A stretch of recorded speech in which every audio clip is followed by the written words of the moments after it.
Hello అండి. నేను doctor Sandeep Dachuri, consultant ENT head and neck surgeon. KIMS Sunshine hospital బేగంపేటలో work చేస్తున్నాను. ఇవాళ మనము గురక సమస్య గురించి మాట్లాడదామండి. గురక అది ఎందుకొస్తుంది? దాని ఎఫెక్ట్స్ ఏంటి? ఎలా ట్రీట్మెంట్ చేసుకోవాలనే దాని గురించి మాట్లాడదాము. గురక అనేది యూజువల్లీ మన ఎయిర్‌వే అంటే గాలిపోయే ద్వారంలో ఎక్కడైనా టిష్యూస్ వైబ్రేట్ అవ్వటం వల్ల వస్తుందండి. లేదా ఏదైనా అడ్డుపడుతుంటే కూడా వస్తుంది.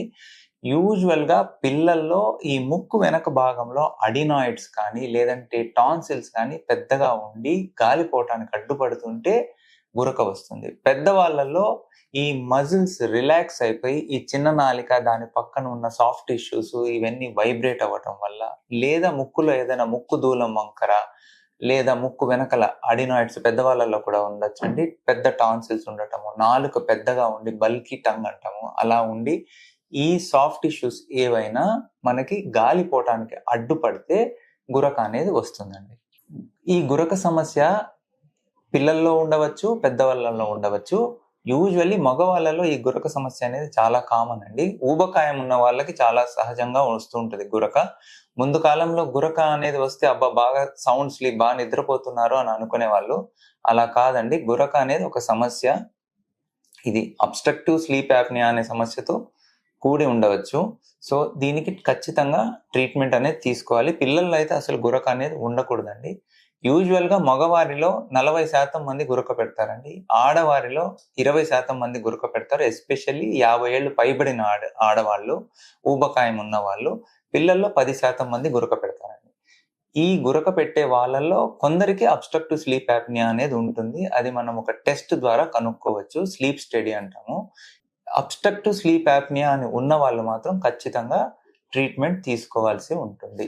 ట్రీట్మెంట్ తీసుకోకపోతే ఏమవుతుంది అని కొంతమంది పేషెంట్స్ అడుగుతుంటారు. ఊబకాయం ఉండి అడల్ట్స్ ట్రీట్మెంట్ తీసుకోకపోతే వీళ్ళకి స్ట్రెస్ ఎక్కువైపోతుందండి. పదే పదే నిద్రలో ఊపిరి ఆగిపోతుంటుంది. సో, స్ట్రెస్ హార్మోన్ లెవెల్స్ పెరుగుతాయి. దానివల్ల ఇన్సులిన్ రెసిస్టెన్స్ అనేది వస్తుంది బాడీలో. సో, తొందరగా షుగర్ రావటం అనేది జరుగుతుంది. బీపీ పెరుగుతుంది.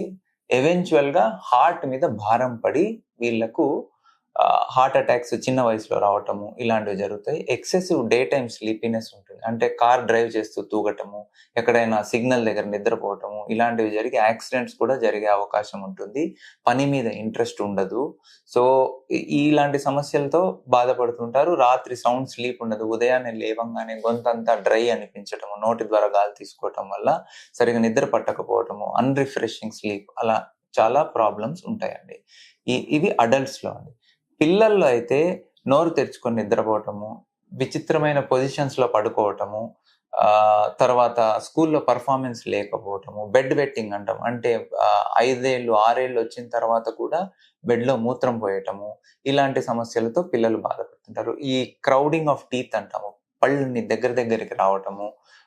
సో, ఇలాంటి సమస్యలతో పిల్లలు బాధపడుతుంటారండి. యూజువల్లీ పిల్లల్లో దీనికి ట్రీట్మెంట్ ఏంటి అంటే, ఒకవేళ వెయిట్ ఎక్కువున్నాడు చైల్డ్ అంటే వెయిట్ తగ్గటం ఒకటి. అడినాయిడ్స్, టాన్సిల్స్ ఉన్నాయేమో చూడాలండి. అడినాయిడ్స్, టాన్సిల్స్ మరీ పెద్దగా ఉంటే అడినాయిడెక్టమీ, టాన్సిలెక్టమీ అని సర్జరీ చేస్తాము. దాని ద్వారా ఎయిర్‌వే ఈ గాలిపోయే ద్వారం ఓపెన్ అయ్యి గురక తగ్గుతుంది పిల్లల్లో. అదే అడల్ట్స్ దగ్గరకొచ్చేసరికి లెవెల్ ఆఫ్ అబ్‌స్ట్రక్షన్ చూడాలండి. ఎక్కడ అబ్‌స్ట్రక్షన్ ఉంది? ఎక్కడ అడ్డంకి ఉంది గాలిపోవటానికి? ఎందుకు సౌండ్ వస్తుంది? అనేది చూడాలి. అది చూడటం కోసము మనము ఓపీడీలో కానీ లేదంటే ఆపరేషన్ థియేటర్‌లో కొంచెం మత్తిచ్చి ఆర్టిఫిషియల్‌గా నిద్రొచ్చాక డైస్ అని చేస్తాము. డ్రగ్ ఇండ్యూస్డ్ స్లీప్ ఎండోస్కోపీ అంటాము. అందులో ఏంటంటే ఇలాంటి స్కోప్ ఒకటి, ఫ్లెక్సిబుల్ స్కోప్ ఒకటి యూజ్ చేస్తాము. ఈ ఫ్లెక్సిబుల్ స్కోప్ ఇది చూస్తున్నారు కదా! ఈ థిన్ ఉన్నది.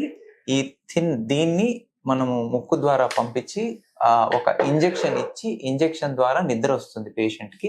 నిద్రపోయాక ఆ స్కోప్‌ని లోపలికి పాస్ చేసి ఎక్కడ ఏ లెవెల్‌లో అబ్‌స్ట్రక్షన్స్ ఉన్నాయనేది చూస్తామండి. ఇది ఓపీడీ బేసిస్ అయినా చేయొచ్చు. లేదంటే ఆపరేషన్ థియేటర్‌లో అయినా చేయొచ్చు. ఈ స్కోపీ అనేది చేసి చూసుకొని ఎక్కడ ఏ లెవెల్‌లో అబ్‌స్ట్రక్షన్ ఉంది అని చూసుకొని దాన్ని బట్టి సర్జరీ ప్లాన్ చేయటం అనేది ఉంటుంది.